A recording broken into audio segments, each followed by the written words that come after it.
that we may focus on what you are doing. Siyakubonga namuhla sizilidumo nebukhosi akube kuwe wena lohleli esihlalweni lesingeke sanyakatiso. Ngisho neminyaka netikhathi nelushintsho aluthikabedi kuhlala kwakho esihlalweni lapho emakhosi ngekuhamba kweminyaka tihlalo tabo titamatama nemitimba yabo iphela kodwa sakho sihlalo sisuka kusitukulwane siye kulesinye isitukulwane. While all generation changes, you remain the same. So we are safe when we run to you. Alamhla we run to you. We cry for more. We are desperate. Impilo ilide nangabe wena ukho. Noma ingabukeka injani, ilethe ini, ithembise ini, isiyenge ngani, kodwa konke kulide na ungekho wena. Ngicela Nkosi ukuthi lesive sakho lesi usende sikuqonze ukuthi you are better than any treasure that we can ever run to. Ngakho Nkosi sicela usende tiboshwa kuphela siboshwe kuwe. We don't mind being in the prison of your presence. Is the better prison. Take us captives and slaves only for your presence. We pray and we ask this in Jesus' mighty name. Thank you, Lord. Amen. Glorify him with a louder praise. Oh, praise God. Praise the Lord. God bless your heart. You may take your seats.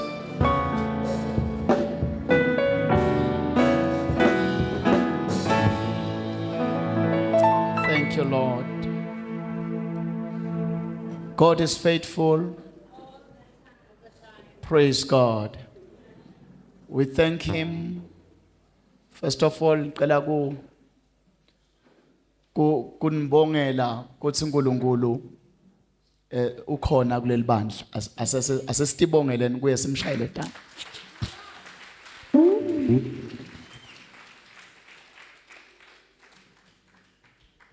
Sicela ukuthi bongela kuye uNkulunkulu for honoring us.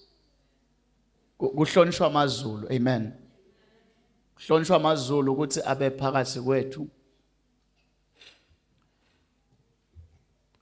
Ngesizathu sekuthi there are many things letihamba timcoshe uNkulunkulu emabandleni. Ukhanze ukuthi sesingahlangana but umnikati wenkonzo angasabi khona. And that is the worst thing.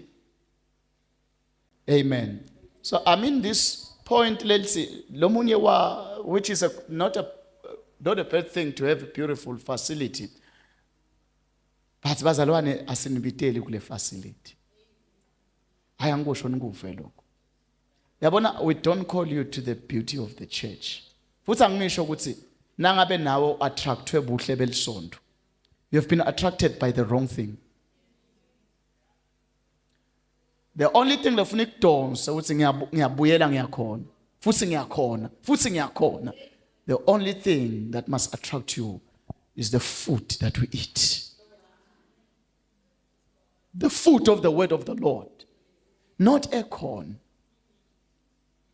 Not a corn. Because I ate malanga a corn, talk about feel a corn. Sekufuna sikuchazele ukuthi ncisi namhla ifile. Because you were attracted by it, so we need to explain to you the day you feel.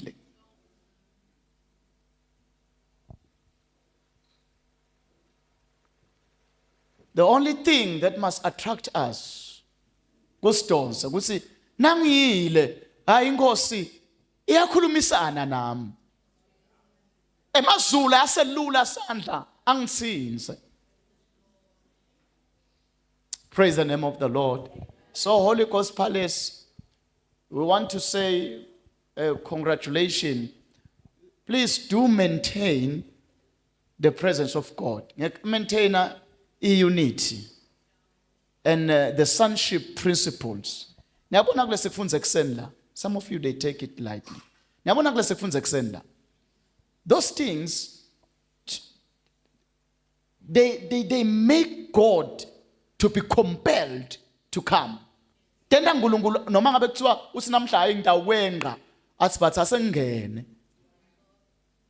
Because when there is unity and love, oneness, the Spirit of God cannot be invited. He invites himself. Awakwa even for njalo. Moya lo ngolento njani uyathi mema yena. Where there is purity, worship God in spirit and in truth. Bantu bakhona bathanza moya lo ingcwele uthi sendela yini invitation. Asinangibithi kakhulu. What you have prepared for me is enough. I will come and fellowship with you. So I ask that you continue to maintain the presence of the Spirit through all serving, honor, nurturing, and all the aspects of sonship. Above all, then siqhubeke sithandaze when you are alone. Praise God. When wedwana wente njani? Qhubeka uthandaze. Pray for me. I speak like Paul. Pray for me. Pray for my family. Pray for everything. Amen. Briefly today, I want to share a message that I believe by God's grace I will finish today. In the book of Prophet Isaiah, chapter 36. Thank you, Lord. Thine word is a lamp unto my feet and the light unto my path. Thine word is a lamp unto my feet and the light unto my path. Dear Jesus, thine word is a lamp unto my feet and the light unto my path. Oh Jesus, thine word is a lamp unto my feet and the light unto my path. Reading from verse 1 to verse 4, then to jump to 18, 19.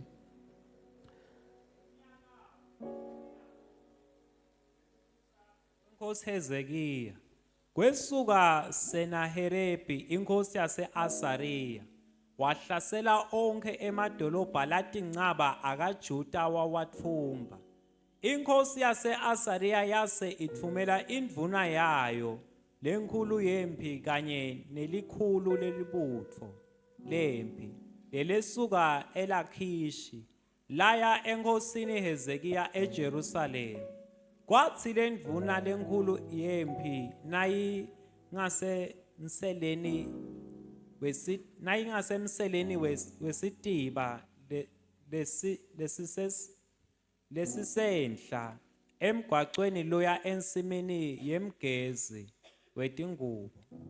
Kwaphuma bo Eliyakimu umsa wa Hilkiya indvuna yesigodlo naShelbana labe ngumabhalane naJowa umsa wa Asafa umbhalisi baya kuyo. Indvuna lenkhulu yempi yefika yakhuluma kubo yathi, "Tshelani Hezekiya nithi, nawu lokusho inkosi lenkhulu yase-Asariya ithi, ulibeke kubani lithemba lakho?" Verse number 18 and 19. Ningavumi kuthi Hezekiya anedukise nakathi, simakadze utasikhulula. Ukhona yini uNkulunkulu wanome ngusiphi sive lo wake wakhulula live lakhe esandleni senkosi yase-Asariya? Baphi nje bonkulunkulu baseHamathi nabase-Aphadi?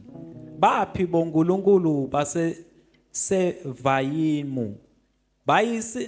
Bayisinzile yini iSamariya esandleni sami? Praise God. Amen. Thank you.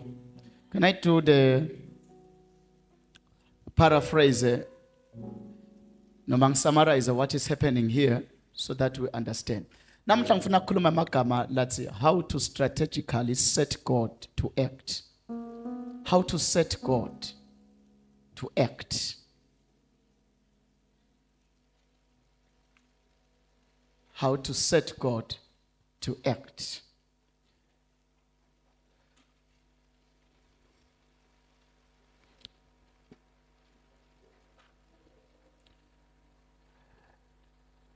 Lasifundze khona kunebantfu labayi-3 labavelako laphaya. Number 1, inkosi yase-Asiriya Sennacherib. Bese kuba ne-70 yakhe Rabshakeh. Bese kuba na Hezekiya inkosi yaka Israel. Are you following? Niyabeva mos? Kunenkosi yase-Asiriya Sennacherib. Une 70 yakhe in that land ibita ngokuthi Rabshakeh. Bese kuba naka Israel kunenkosi yakhona Hezekiya. Are you following now? Now, inkosi yase-Asiriya Sennacherib abedumile will also get the definition of his name. Abedumile ngekuthi uyinkosi lethi nakanihlasela, definitely he will win. Every battle, so he was the strongest enemy of that time. Just like Nazis now, my strongest enemy that we need to fight. Enemies like cancer, enemies like HIV, enemies like past COVID, other strong enemies, diabetes, unemployment. Those are the spirits that are roaming around. And they're destroying many lives. Let me also talk about unemployment. Do you know that many people because there is no job? They're in habits that they don't like. So it's an enemy around us. It's an enemy around us. I know we can look at also perspective of the government, but let me also tell you, the devil is happy about it. And he will do everything to frustrate the citizens. Because in that way, the devil. Now, Sennacherib, abesitha lesidumile, the conqueror of all nations. One day, utuma Rabshakeh 70 akuthi tshela Hezekiya ka Israel. Ngivile ukuthi Hezekiya bathi uthembe uNkulunkulu wakhe wasezulwini. Safuna kumprovela mina njengaSennacherib ukuthi mina noma ngakuthiwa uthembele kumuphi uNkulunkulu. When I visit you, I visit you. Eganagati. kuthi tonke letive lahlale athi tsinza athi nqoba tinabo uNkulunkulu labakhiwe ngetandla nyalutsinza lesinye sive uNkulunkulu waso uyatikhulumela uyatendela uyatihambela uyatisukumela uthi Hezekiya ngivile bathi umthembile lo uNkulunkulu wakho lalela ke Hezekiya I am coming for you. Praise God. That's what we read from verse 1 through verse number 19. Read for me chapter 37 verse 10.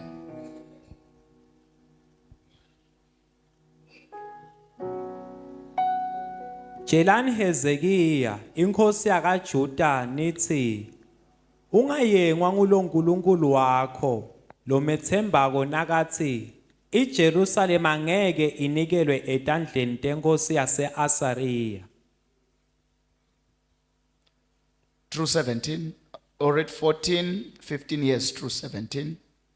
Hezekiya wathatha lencwadi kuletigijimi wayifunza wase ukhuphukela nayo ethembeleni laSimakathe wafike wayendlala embi kwaSimakathe.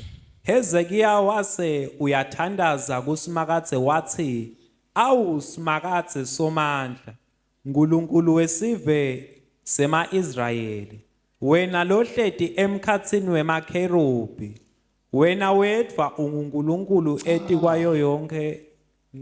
Awuchubeka Nkosi ngiva nathi nanatelo taJehova setiyangitsinza. Amen. Wena lohleti esihlalweni semakherubi wena wedwa uNkulunkulu eti kwayo yonke imibuso yemhlaba. Oh, Wena wadala lizulu nemhlaba. my God. Amen. All right, pause there. I'm disturbing you. Praise God. Now, the word of the Lord, ukhumbule ukuthi our message is how to strategically set God to act. Kusho ukuthini ngeSiswati? Kusho ukuthi ungambeka njani uNkulunkulu kuposition latathi khanza aphoqelelekile ukuthi ende lokuthide. Asengintshela, there is a song that I like. It's this is how we fight our battles. Hallelujah. Amen. There is fighting, but there is also fighting wisely. So what I'm going to teach you today briefly, ngifuna kunifundzisa how to fight wisely. Ngoba sometimes siyehluleka not because asilwi, mane silwa ngetikhwepha. Kani khona indlela yekulo eBhayibhelini. One day wathi uNkulunkulu, Israel bachele batihlele bese babona kusinzisa kwami kungijo. Ngiyabona ukuthi that is fighting wisely. When you position yourself, the Bible is you are fighting wisely. Glory to God. So there is a way whereby uNkulunkulu singamenta athi khanze kumele ende something sibe singakamqedi. Ngifuna ukukutshengisa ke kuna inkosi yaka Israel. Lalela ukuthi lithi iBhayibheli. Lithi wanela kuva ngasena cherub. Hezekiya wathatha lencwadi labhalelwe yona glory to God. Wahamba nayo wayoyivula kuphi embi kwaNkulunkulu. Wathi Jehova buka la kubhalwe incwadi. Naku le ngifuna ukunake ke ngaHezekiya la. Glory to God. Naka hamba Hezekiya aya inkosi yaka Israel iya kuNkulunkulu. Uthi verse 16, O Lord of hosts, God of Israel, that dwelleth between the cherubims, thou art God, even thou alone. Of all the kingdoms of the earth, thou hast made heavens and earth. Lalela ke uthini? Uthi, incline your ear, O Lord. I think you have given me too much eyes. Uthi, kubhalelwe bani lencwadi la? Ngifuna nambe nami. Ubhalele bani sena cherub? Hezekiya uthatha incwadi uthi le ncwadi yabani? Uthi Hezekiya yeNkulunkulu sebabhalele wena incwadi. Ngiyamthanda Hezekiya. he's trying to rob God in where God is not. Angathi uhamba nami. Uthi Hezekiah lempile vele nami ngiyamathi Sennacherib uyabulala but ngidamhlakaniphela. I will set him I will set him against another one because mine I am weak. But long damla I will rob someone. Ngifuna ukubona ukuthi how to rob God etimpini letitakho. Ngoba lempile ithi mine ndohlekisa ngaHezekiah. Uthi Hezekiah but hayi mina I will fight wisely. I will set you. Because I know a champion who has never been defeated. Ngathi kunemlando walomunye umuntu lokuthiwa nakaye empini ngeke abuye ahulisathe inyawo. And his name is Jehovah. Uthi lona ke hear, oh God, what Sennacherib is saying. Listen to this. Incline thine ear, O Lord, and hear. Open your eyes, O Lord, and see and hear all the words of Sennacherib, which he has sent to reproach the living God.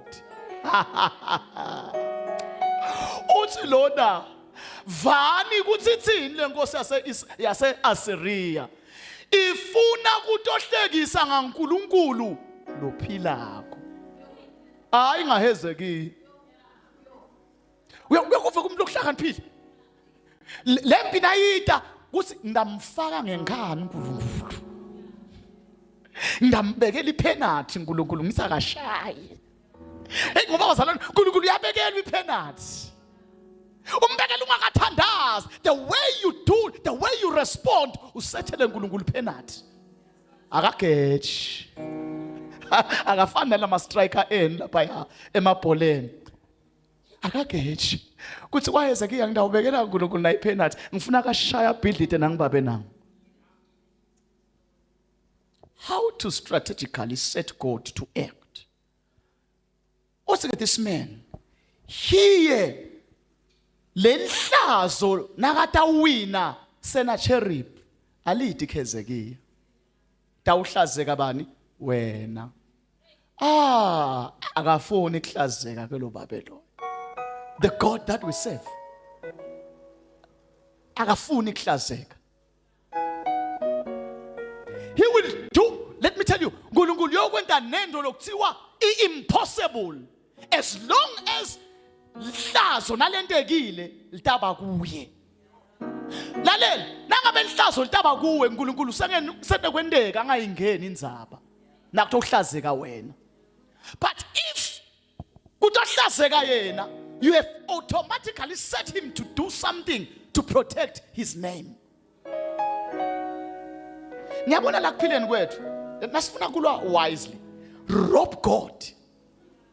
Uthi na wenda lento kuze kuhle kwemuntu aqela umsebenzi athi Nkosi na unginika umsebenzi ndakukhokha kweshumi tawuse kunyanise asuka uthola umsebenzi. But that was also a strategy. Mane ke uNkulunkulu uhlakaniphile, as much as ahlakaniphile, he also reads in the heart. Ngeke umsethe to act kani wena at the back of your mind uyathi kahle kahle ukuthi hayi thiwa kunalomnye babe bekalishangane Mozambican abedweba manje bathi uyadweba le kusukela ekseni phek bamba iqoqo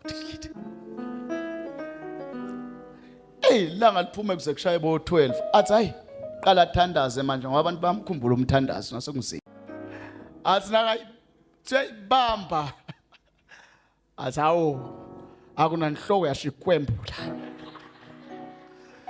athi uthi ngci fish ente njani shelele emandini.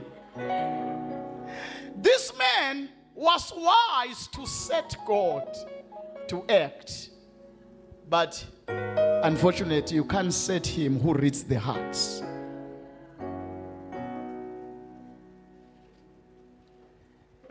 I'm teaching you a very simple message, but the guy, when sifuna uNkulunkulu act in our life and do something.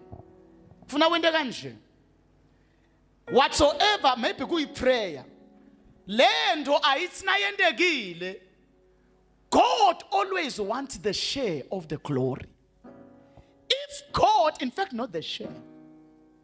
God always wants the glory of it. If you are praying for a marriage just for yourself, you might not get it. You must set God strategically. Good, oh my God. God, if when the Lord kusho labanye njalo nabasanza kusomana baganana, but our marriage will be different. It will be the picture of what Christ and the church is. Bese siyabuka thina sithi. But sifuna kunitshengisa ukuthi Kristu nelibandla kuthandwana kanjani. Kusho abantu lisavutha litsiphe.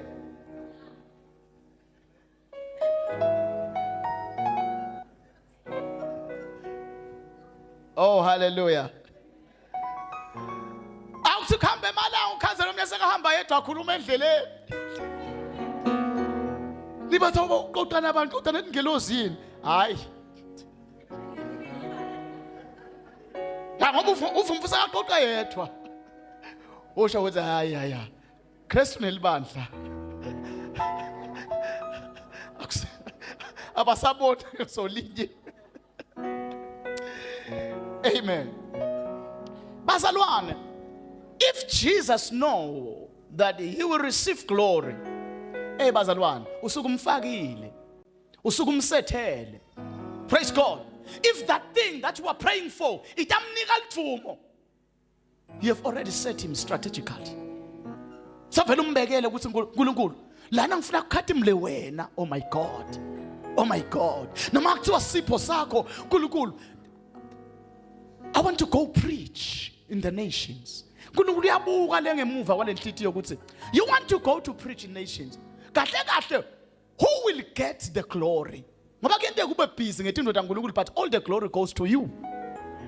I want the grace of healing from all kinds of diseases. I can give you. Unfortunately, you have not set me for the glory. You have set me to perform. Ufuna ngende, but you receive the glory. Uthi ke Hezekiah la kuze kuthi uNkulunkulu ngimfake ngenkani, angente ngathi lokhu lokusongwako kusongelwa yena. Futhi nekwehluleka the reproach. Ngithi whenever you fail God, people will know that you are a failure. That's uNkulunkulu yakuhlala nje. Listen what God did, the response of God.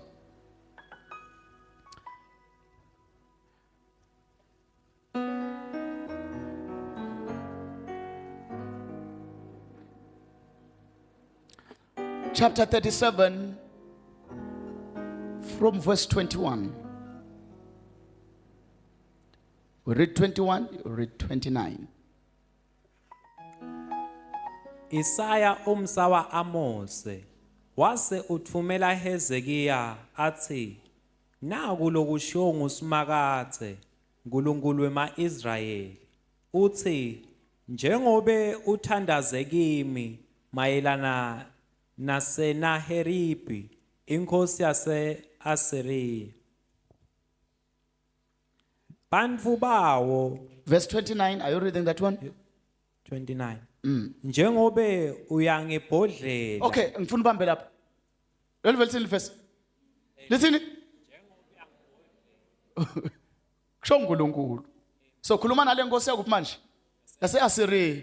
Uthi uNkulunkulu ukubhodlela wabani? Akasho uNkulunkulu ukuthi njengoba ubhodlela inceku yami Hezekiya.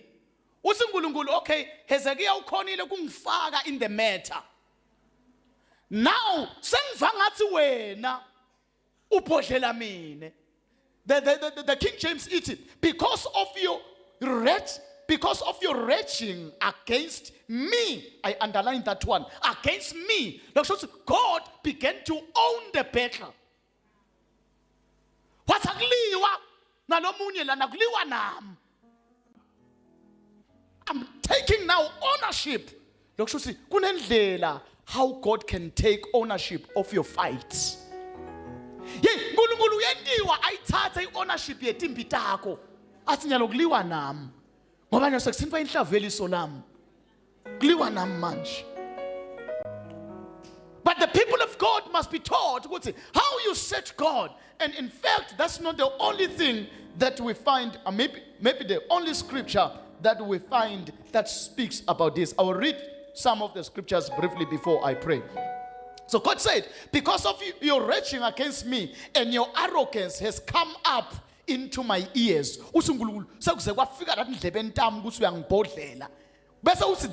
Therefore, I will put my hook in your nose and my bridle in your lips, and I will turn your back by the way which you came. Nyamba uthini kaNkulunkulu? Uthi uNkulunkulu kule nkosi le. Ngakho ke njengoba sobhodlele mina uNkulunkulu ayihezeki.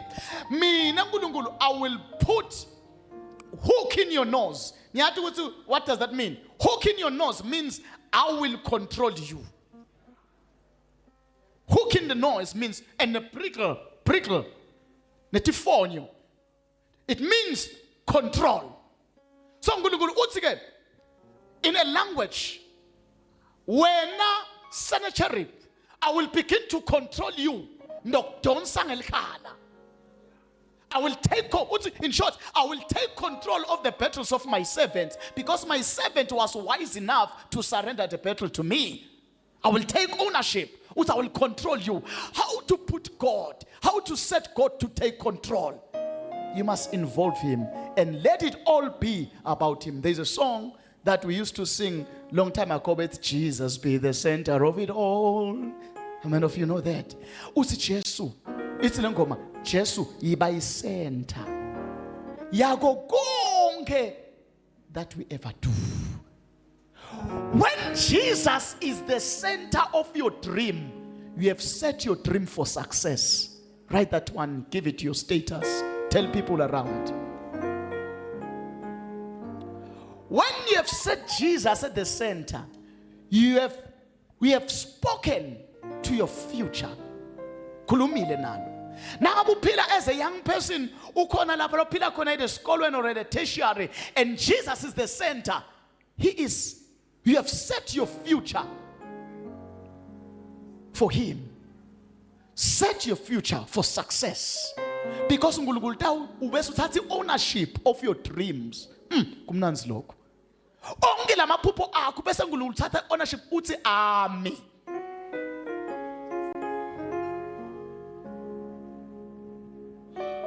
Why? This is how we fight our battle.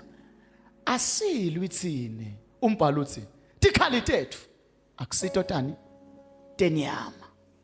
Kusho asilwi ngema formulas that everyone is using. Thina we fight using formulas. Sometimes kuyi formula ukuthi uhlala ubukele. Uthi uNkulunkulu ngibobinza nini ndawo seniyabona kusinzisa. Sometimes we fight by silence. Ulwe ngekuthula.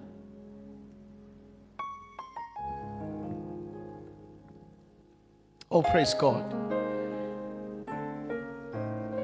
So God took on, I will put hook and bridle, which speaks of control. I will control. Verse number 30, and this shall be a sign to you. You shall eat self-sown grain. Section ngulunkulu sokhuluma nenceku yakhe manje nesive sakhe sema-Israyeli. Uthi nina Israel, while mina ngisadisciplina lesitha, nina ngidanifaka to a new season. Uthi ndawo kudla lokutimilele. You see, when you put God, you set God to fight for you. Yeah, now he set peace for you. Uthi while I'm busy fighting your enemy, I will be also ngale on the other side. Ndobe nginisethele ukuthi nidle lokutimilele. Siyakwathi ke thina sonke ukuthi kusho ukuthini lokho. kusho ukuthi uthi uNkulunkulu I will bring you to a season of jubilee. Ngiyayathi jubilee mosika Israel. Ijubilee kwakuba sikhathi webhayi abalimi, abahlakuli, abavuni abentini ngeminyaka wes50. Kuthiwa kulo mnyaka wes50 uthi uNkulunkulu ngidawukwenta iganga timilise le ntawu ukudla ningakakuhlanyeli. That would take 7 years. Shuzuka Israel bekhamba 50 years bese kuba nepause ya 7 years. Kulo 7 years akulimi umuntu, akuhlakula umuntu. Uthi uNkulunkulu I will be responsible. Uthi sihlahla nangabe besithela 5 ngidawusenda sithele enough to cover you. Angathi uyakuva lokho? This is too deep. This is too deep. Angithi khona nehlahla libona ukuthi isihlahla siyavilapha lesi. Ngese singisustain nje for a year. Uthi uNkulunkulu ngeminyaka wejubilee I will cause the tree to grow enough for you to last. Uthi uNkulunkulu if you have said to me Hezekiah, while I am busy fighting your enemy, controlling him with some hooks, because you were able to set me to fight, you will be enjoying a season of jubilee. As we have a season of jubilee, you shall eat self-sown grain this year, and the second year, that spring of the same year, and in the third year, you shall sow and reap and plant. For 2 years, you shall be harvesting. Then you ninendolima emnyageni we start. Glory to the name of the Lord. Say amen. Lalel, it is possible to set God to act. Do it ukwento kube about him. That is all about you, Lord. That is all about you, Lord. It's all about you. It's all about you, Jesus. Ngalesikhathi kukanjalo, God takes control. Embele naleli gama elithi Sennacherib lisho conqueror of armies. Let me pass that one because I've already spoken about it. Ngizafuna ukukuvetela some other scripture references. 1 Samuel. Akesigcineni ngalama scriptures lawo. In fact, noma singakayi ku 1 Samuel 17, singaqala ku 1 Samuel 1. I want to show you because nabafundisa iBhayibheli bathi you must have at least 3 scriptures confirming the doctrine. 1 Samuel 1, I want to show you how Hannah won her battles.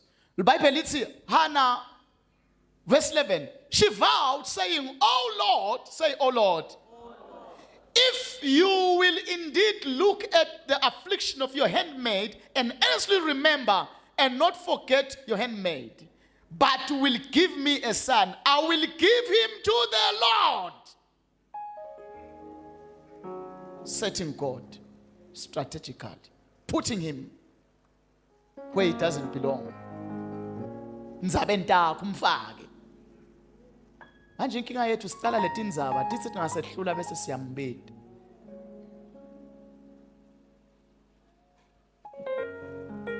Uthi lo sisi lo makelo. Nakutha ukwendeka unginike umntwana.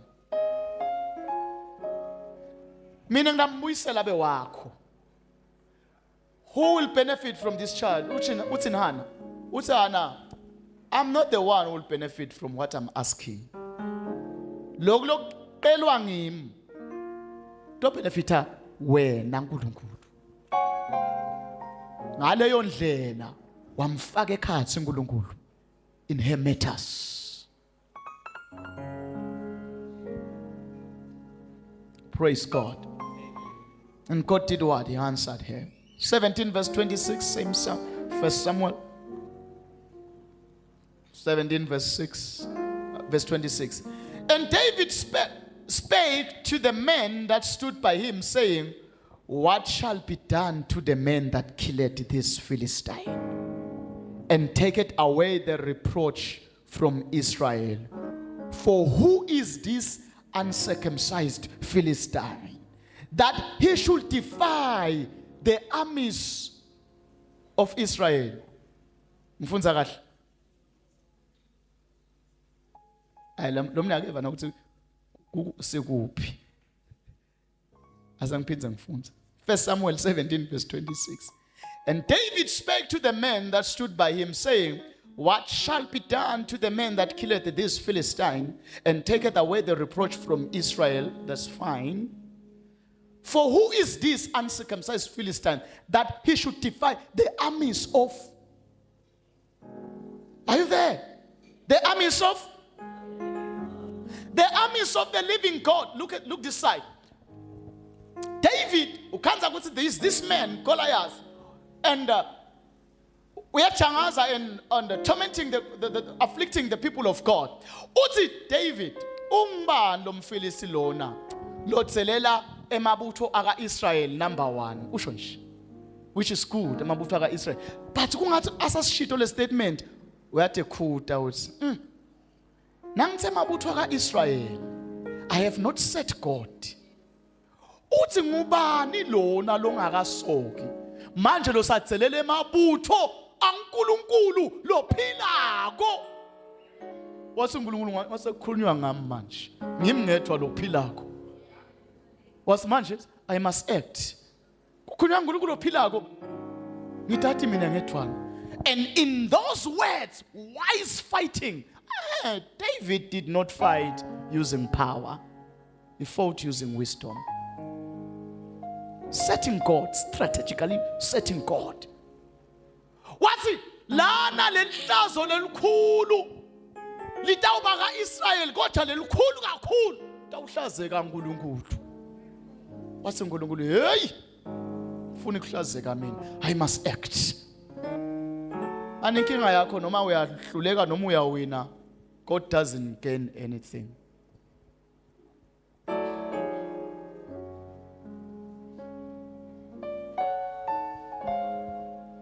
Hey bazalwane, angitshele siyayidzinga lento lemkhuluma ngayo. Uyamdzinga uNkulunkulu ukuthi abe khona. Uyamdzinga ukuthi ishaywe nguye le penalty in a language that you understand. Ngoba una lama skills akho noma ungathi wena yingifunze. Yabona niyathi lampilweni musu nemfundo ayi70. Kuneminyango lenga70 khona. Yeah.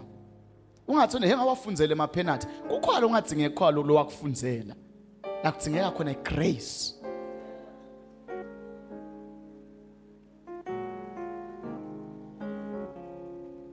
You just need grace. Because that's the greatest component la mhlabeni. Lengetulwa kokonke, it's grace. Greatest component.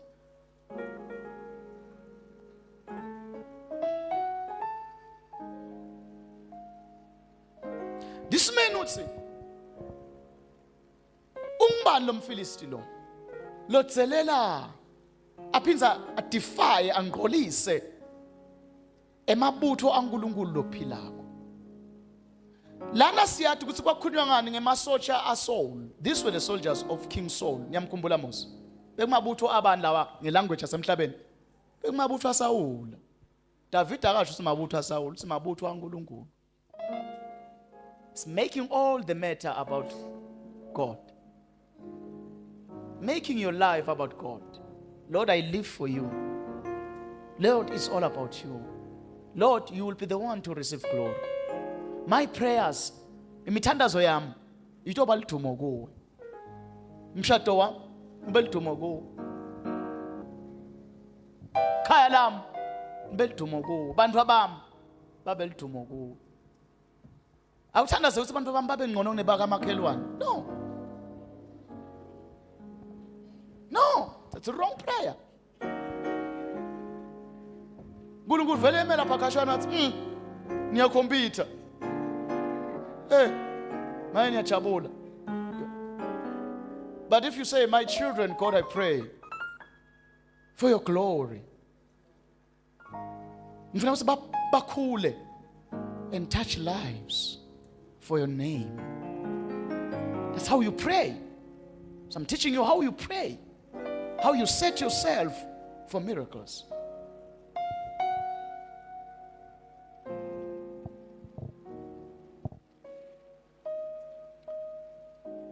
the last scripture. 1 Kings 18:36.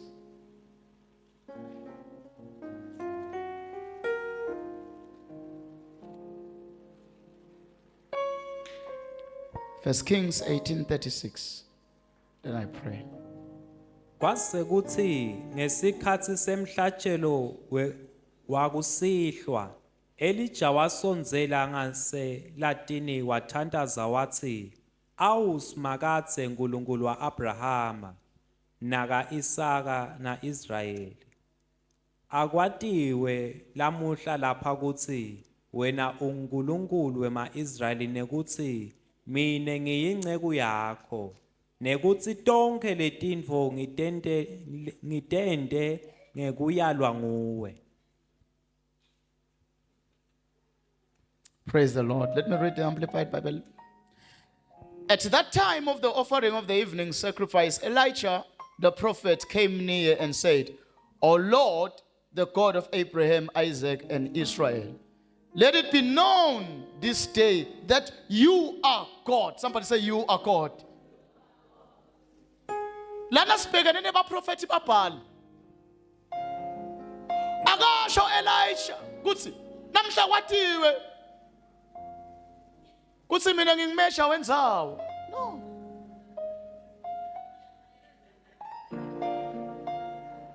Akasho usekufuna kwathiwe ukuthi hayikho.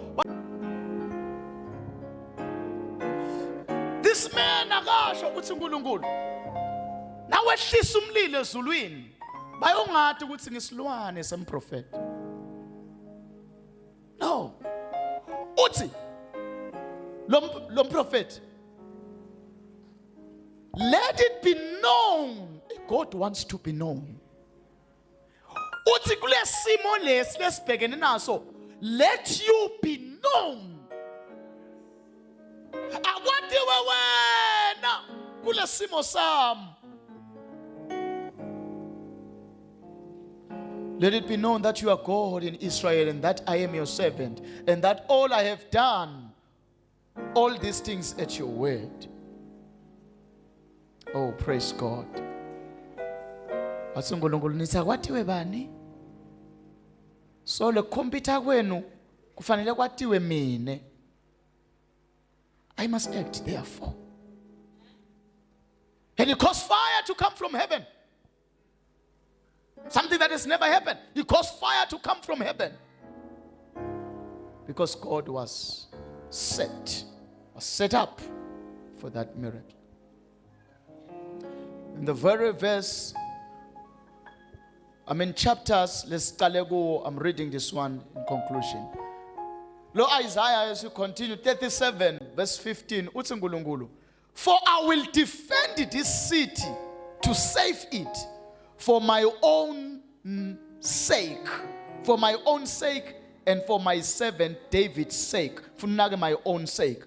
Uthi uNkulunkulu, le live lami lalifungelako Sennacherib ngitalivikela ngenxa yeligama labani? uNkulunkulu wenta ngenxa yeligama labani? Lakhe. Kude uNkulunkulu ngeke umtatatelise uNkulunkulu ngento yeligama lakho. You won't shake God if the glory will be yours. Ngeke. Ngiko ke yonke into esinda ufuna sicaphele Nkosi. Ngabe kukukhadimlisa ngakuphi lokhu? Uhlakaniphile loyo mzalwane loyo. Noma asesikolweni encwadzini takhe uqahlala qaphe ukuthi Nkosi kukukhadimlisa ngakuphi lokhu? Ngoba utayingenelela indzaba that glorifies him. Uthi I will defend this city for my own name's sake.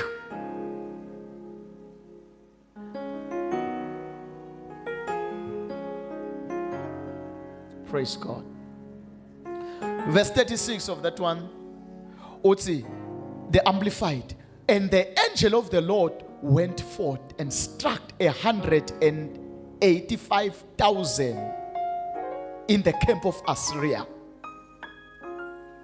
And when the living arose early in the morning, and behold, they were all dead corpses. Oh, hallelujah. Lapaya liBhayibheli lithi ke uNkulunkulu, the conclusion of the matter, wasuthumela ingelozi yakhe. Thani ingelozi? liBhayibheli alisho ukuthi ingelozi, lithi an angel. But kuthiwa kwabulalwa ngakho ebamfu lapha 185,000. Uyambona lo angel lapha ya ubhalwe nge-capital letter. Kusho ukuthi that's not the angel that we know. eBhayibhelini, in the Old Testament, when you find angel, it's the Messiah hidden. Ngiyuda likhanze ligama lithi angel, sometimes li small letter, sometimes li capital letter. Ngalesikhathi li capital letter is Christ hidden. So buka ke ukuthi ngibalo wathunyelwa la. Is it an angel like Michael? No, it's not a small letter. It's the angel Christ himself.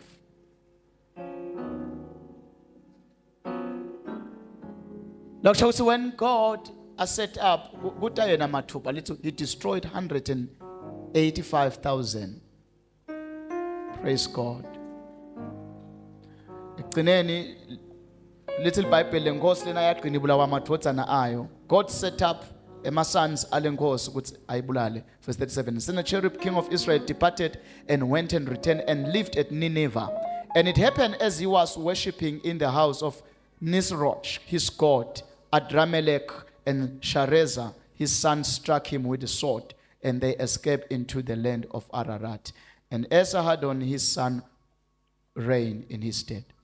Live lenkosi lithi eqineni lenkosi lena beyisolo ihlukubeda seve saNkulunkulu ya set up against God, lithi emadodzana ayo aqine ayibulala, killed by his own son while a worshiper his own idol. Semadodzana akhe afika mkhanza shuba ngenkemba while he was worshipping his idol. Kwendekeni lo baba safeka buhlungu kanje. Kunengqeko leyaba wise to put God in the matter. Ukulenza yakho. Definitely it's a win. Say amen. Asivale nemehlo ethu sikhuleke in the presence of the Lord.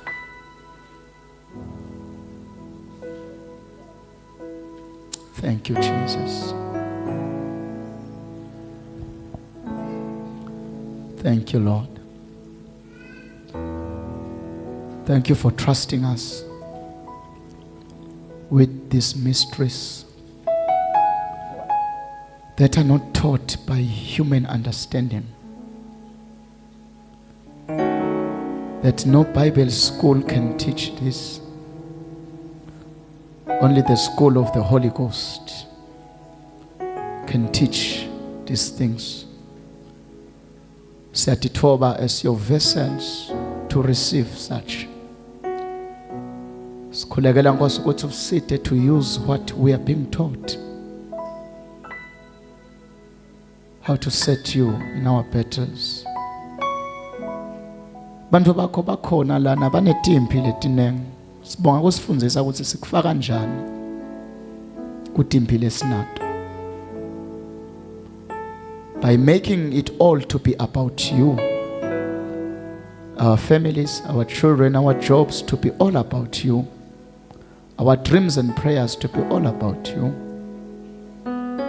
Sikhuluma njenga John when he said, increase as we decrease. Increase as we decrease. Do it to glorify your name. Bantu bakho banemithandazo bakhona la Nkosi. Do it to glorify your name.